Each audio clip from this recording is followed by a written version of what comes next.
As soon as Dr. Chance said that she needed to advise Crisis Cabinet of the evolving health situation, we took action. I sit in Crisis Committee. I prepared the document. I had agreement before going into Crisis Committee. We then discussed the document, made a number of changes through that meeting, and again continued to have the support of Health and Dr.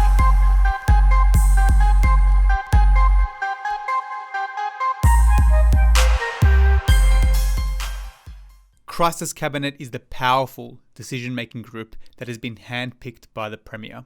Crisis Cabinet makes all the COVID decisions for New South Wales, lockdowns, restrictions and freedoms. So we should really know how that works, but it's very secretive. Here's the Health Minister, Brad Hazzard, trying to explain.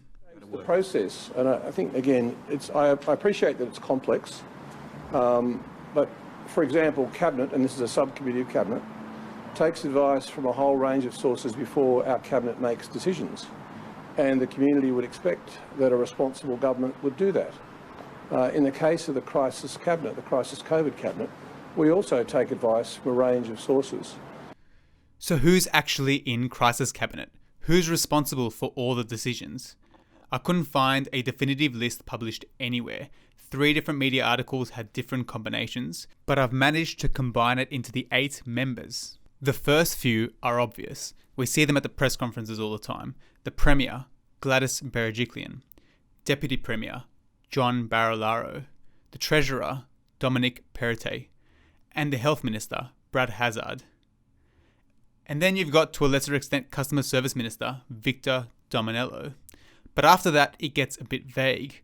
You've got Stuart Ayres, Minister for Jobs, Investment, Tourism and Western Sydney. And Paul Toole, Minister for Regional Transport and Roads. And then, very curiously, you have Sean Berry, Gladys's Media Director. These are the 8 people collectively responsible for New South Wales' handling of the outbreak. The issue is who is missing.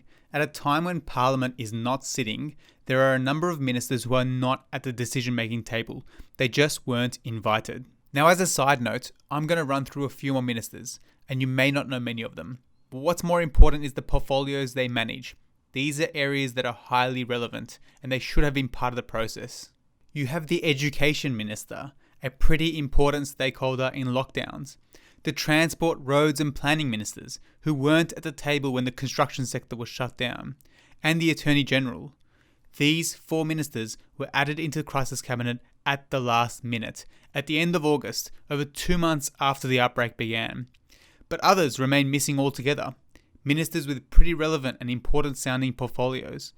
Police and Emergency Services Minister. Minister for Finance and Small Business. Minister for Mental Health, Regional Youth and Women.